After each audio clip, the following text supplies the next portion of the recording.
Hello বন্ধুরা, আজকে তোমাদের খুব সহজ করে একটি মনোক্রোম ওয়াটার কালার পেন্টিং দেখাবো। একটা রং দিয়ে পুরো ছবিটা করব। এটা এর জন্য আমি করছি, এই রং দিয়ে যে কোনো এক রং দিয়ে করলে তোমাদের আলো ছায়াটা ভালো শেখা হবে। কারণ এখানে ছবিটাকে ফুটিয়ে তোলার অন্য কোনো অপশন থাকবে না, একটাই অপশন থাকবে, সেটা হচ্ছে আলো ছায়া।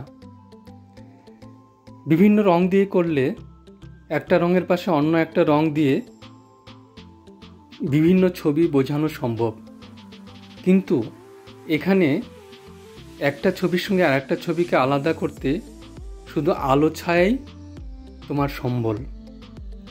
তাই এই এক রঙের ছবি তোমরা বেশি করে করবে, তাহলে আলো ছায়ার জ্ঞানটা ভালো হবে। এখানে দেখো, আমি শুধু নীল রং দিয়ে ছবিটা শুরু করেছি এবং শেষ করব নীল রং দিয়ে।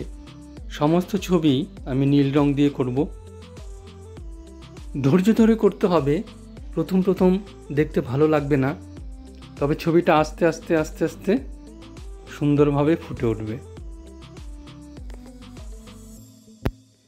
ছবিতে কোন দিক থেকে আলো আসছে সেটাকে লক্ষ্য রেখে রংটাকে চাপাতে হবে। যেদিকে আলো আসছে সেদিকে খুবই হালকা করে রং দিচ্ছি, আর যেদিকে অন্ধকার আছে সেদিকে অল্প ডিপ করছি। আর যেখানে বেশি হালকা আছে সেখানে দেখো সাদা ছেড়ে দিচ্ছি। এইভাবে পুরো ছবিটাকে প্রথমবার করে নিতে হবে। প্রথম কাজটা হয়ে যাওয়ার পর তারপরে আবার যেখানে অন্ধকার আছে সেগুলোকে ফুটিয়ে তুলতে হবে ডিপ রং দিয়ে।